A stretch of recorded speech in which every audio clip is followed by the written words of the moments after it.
Well, ladies and gentlemen, we all knew that it would happen one day. And well, that day came yesterday with Candace Owens going full-blown Holocaust denial, disgustingly claiming that the American curriculum was based on Holocaust and Israeli propaganda. She also goes in for the attack with, again, the world-renowned Holocaust survivor and author Ellie Whitel. And ladies and gentlemen, this clip is utterly disgusting and horrendous. Nevertheless, we're going to talk about it today because I am getting fed up. I am getting jack tired of Candace Owens and her lies, because she says one thing, I'm going to admit when I'm wrong, but then continues to spread more and more lies. So we're going to debunk some of her lies today, and we're going to be spreading the truth, because that's what this show is about, telling and spreading the truth, not lying like Candace Owens does, seemingly quite well, because loads of people believe in her. But have a watch of this clip of her going full-blown Holocaust denial. It's disgusting. Ellie Wisell was the cousin of Robert Maxwell, and therefore Ellie Wisell becomes a very curious piece of the Epstein story. Now enter Ghislaine Maxwell's mother, because that's how this connects. It was under pressure from Betty that Robert Maxwell, while he was robbing the UK hardworking people of their pensions, he commissioned Churchill's meticulous biographer, a guy named Martin Gilbert, a professor at Harvard, to draw up an atlas of the Holocaust, which was then published by Pergamon Press in 1988. Remember, Pergamon Press, as we know, was a deep state operation. So suddenly they're publishing an atlas of the Holocaust in 1988, specifically all the places and all the original figures of the persecution. She also worked with Yad Vashem in Jerusalem to produce a white book of documents pertaining to the Holocaust, again published by Pergamon Press, 1988. In 1987, she then found the Journal for the Holocaust and Genocide Studies, first published by the Pergamon Press and then later on by Oxford University Press. And the year following that, in London and in Oxford, she organizes a conference entitled Remembering for the Future, a world conference with the support, of course, of Robert Maxwell and the enormous resources provided by his media empire, and also, of course, with the support and alongside Ellie Wisell. She actually wrote this. This was published in a left-leaning publication. She wrote, quote, "Christians, through their churches and the whole of Christendom, are co-responsible for the Holocaust. I want the studies carried out in the world on the church to be made public. It is a matter of addressing Christians. The problem of the Holocaust is a Christian problem." What are we to make of all of this? We got Robert Maxwell over there robbing pension funds to support Israel, something that we know Epstein is also doing in America. They're lying. There's so many names that are being changed. We now know that his cousin, Ellie, is making up things about what happened at Auschwitz. And for some reason, he doesn't want to show his number that was supposed to be tattooed. Later on, this brave guy who's taking him to task, going through courts to establish that this man was a fraud, discovers that he stole a manuscript that was written in Yiddish. He learns that Ellie doesn't even speak Yiddish. Who claims that he was Hungarian, born in Romania, had a Hungarian passport, doesn't even speak Hungarian. What's going on, guys? Now we know that with him, they're establishing educational books related to the Holocaust. And speaking of education, this might be a good time to tell you that Robert Maxwell was very interested in the education of upcoming Americans, people like myself. In fact, the year that I was born, in 1989, Robert Maxwell's company, Maxwell Communication Corporation, formed a joint venture with McGraw-Hill. Now, Americans know McGraw-Hill, right? They published all of our textbooks growing up. McGraw-Hill would create the second largest textbook publishing agency in the United States. Yeah, they did this with Robert Maxwell. Of course, after he then died and the family was then thrust into scandal, McGraw dropped him as their partner. But what was the intention of that partnership? What's this guy who we know is working for MI6 and making this sort of fake publishing empire, Midas touch, pull through? What was the intention of that partnership to publish textbooks to teach Americans what exactly?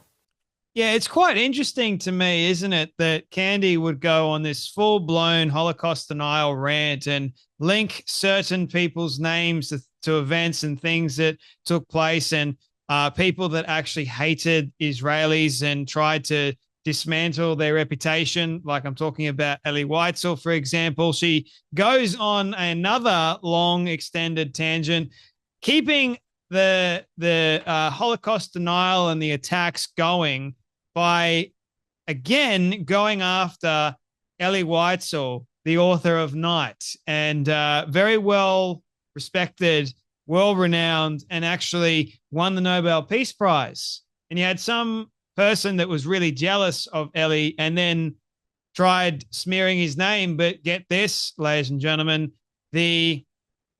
I should call this the United States Holocaust Memorial Museum. And then in the court, he was vindicated, and he was just doing a quick Google search. It came out that the guy that was after Ellie was in fact lying and not Ellie. So there's that, man, that piece of information. But according to Candace Owens, I won't care about that at all. I'm just going to spread this other narrative for you all. I'm going to make you guys start doubting. That's her shtick. It's her game. She's very good at it, ladies and gentlemen. Even if that person has been verifiably in a court of law proven to be innocent and proven to be right, that they did nothing wrong, and they're actually truthful, to Candace Owens, she doesn't care about that. She glosses over that, which I think is utterly disgusting and deplorable, and goes straight for what that person was accusing Ellie of, and that's being a fraud. And then she'll claim that that narrative is accurate. And then she'll go down this other rabbit hole of saying, well, this person was related to this person was related to that person, Jeffrey Epstein, Maxwell. Here we go. Ghislaine Maxwell's also involved now too. And then Ellie Wisell was a cousin of some Maxwell. And here we have it. Full-blown Holocaust denial, because we've got McGraw-Hill, the publishing company. We're publishing stuff on the Holocaust in a curriculum, and it's all wrong, ladies and gentlemen. It's all wrong. And goes, what pea-brains like Candace and much of her following fail to comprehend is that the Holocaust did not solely affect Jewish people. Millions of non-Jewish also perished or survived to tell their stories, bearing witness to the profound and undeniable impact the Holocaust had on them. This is, in fact, that I believe has always, this is a fact, sorry, that I believe has always been somewhat underrepresented in mainstream Western discourse, or simply ignored by anti-Semites, because it reveals too much about their skewed narrative. Candace Owens has got a very skewed narrative, right? You can hear it pretty much every day. It's like the Jews live rent-free in her head, and she's like, I hate them so much, I'm going to try and destroy them. The Nazis despise Slavs almost as much as they despise Jews. In many Slav nations today, Holocaust denial is a criminal offense that can lead to prison time. And no, it is not because of some fabricated idea of Jewish control either, but because these nations experienced the horrors of the Holocaust directly through mass executions, forced labor, and the attempted destruction of their cultures. They take its memory seriously because they lived it. So Candace peddling the narrative that the American curriculum on the Holocaust is somehow Israeli propaganda is insanely idiotic, and it's also dangerous. It is dangerous to say that just the Holocaust was it's just Israeli propaganda, ladies and gentlemen. Everything that we know about the Holocaust didn't in fact happen. That's Candace Owens' narrative to a T. That's dangerous. That's sick, and it's twisted. You know what you're trying to do? You're trying to rewrite history to suit your own personal narrative of anti-Jew hatred. It's so despicable. Why are you doing it? What's the purpose? The entire notion reeks of ignorance, which is not only abhorrently offensive to Jewish people and the reality of their suffering, but also reveals a complete lack of knowledge about the Holocaust and World War II on a broader scale. Ant said it brilliantly, man. Shula goes, Candace Owens continues to spread vile and baseless hatred about Ellie Whitel. Please know that righteous Gentiles still stand up for truth and protect Jews from this kind of bigotry. Deep gratitude and respect to Nathan Livingston. Again, respect to him for his courage and his clarity. Candace Owens continues to spread countless lies as she attacks author and Holocaust survivor Ellie Whitel. She bases all her evidence on the account of Niklaus Gruner, a man who lost every court case and lies were thoroughly debunked. Here is a video of Candace Owens doing just that. Ellie then hands him a signed copy of his book, Night. Niklaus Gruner is completely gobsmacked. He soon realizes that he's been set up as a moment of profound propaganda for this stranger who is not Lazar, who he was in the camp with. Niklaus then spends the rest of his life dedicated to exposing this fraud, Ellie Wisell, who he claims stole the identity of his friend, eventually culminating into a book by Niklaus entitled Stolen Identity. And he has that number, A7713, where he then reveals throughout his entire life, he then dedicates it to telling the truth. He reveals that Ellie doesn't even have a tattoo. Hungarian news would confirm that. Multiple pictures show Ellie wearing short sleeves, doesn't have a tattoo, which was required, at least according to Niklaus, for all of the inmates to have. He goes through lawsuits. He's suing the Hungarian government. He starts to believe that there is some conspiracy to try to platform this guy. He sues rabbis for libel. I mean, when I say he dedicates the rest of his life to exposing this Nobel Prize winner as a fraud, that's exactly what he did. And then he says he's not surprised because when Ellie Whitel eventually dies, they bury him very quickly, too quickly. And he says, yeah, they did that because if journalists had been allowed in to see his body, they would have noted that he did not have a tattoo. No, this guy stole the identity of a Holocaust survivor. So who is this Ellie Wisell, who allegedly steals this identity? Who steals identities, no less, and then makes up these stories, which, by the way, it is confirmed that he fictionalized stories in his book, Night. If you do a quick Google search, you will see, did Ellie Whitel have a tattoo? Soon after arriving in Auschwitz, Ellie Whitel received a tattoo on his left arm, marking him as prisoner A7713. The Auschwitz-Birkenau camp was the only location where prisoners received tattoos. At other camps, prisoners were assigned numbers, but were not tattooed with these numbers. That's from the United States Holocaust Memorial Museum, by the way.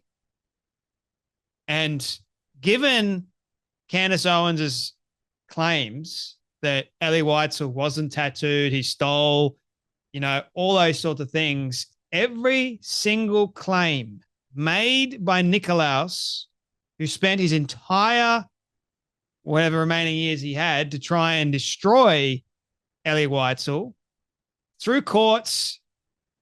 And Candace doesn't even say what happened in those court cases, because I will tell you, he lost all of them. He sued these rabbis apparently for libel and lost. Why is that?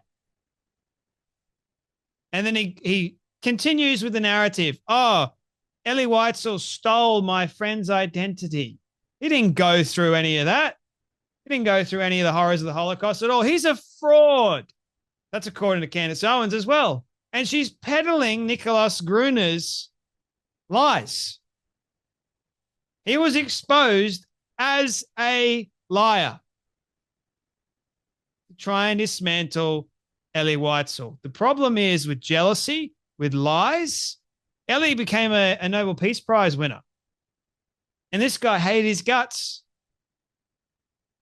Imagine that, spending your entire career trying to prove that someone is not who they say they are and end up losing. And a quick Google search would have revealed just that. Simple. AI, which scours the internet, right? We've got AI now, so therefore you've got to be very careful nowadays, Candy, because AI will scour the internet for what is true and what's not, what's fact and what's not. And Candy will just completely forget about that and just go straight to what she believes to be the truth. And it's a lie. Everything she is peddling at the moment are dangerous, dangerous lies. And she's leading so many people astray. And you guys have got to be very, very careful.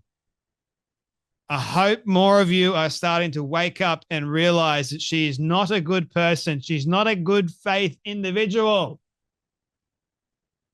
Her entire career is based on lies. And going full on Holocaust denial. Who's she going to say that didn't actually experience the atrocities of the Holocaust now because some conspiracy is latched onto that person's name? Is she going to go after Dr. Edith Eger as well? Or, God forbid, Viktor Frankl? Are you going to say that Viktor Frankl didn't go? Oh, he didn't show his tattoo, even though he had sleeveless arms, you know?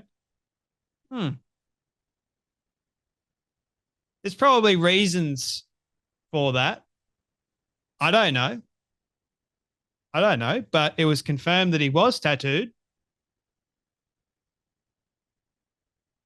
It's confirmed in a court of law that he was telling the truth. So innocent until proven guilty, right? It's not good enough for Candy, is it?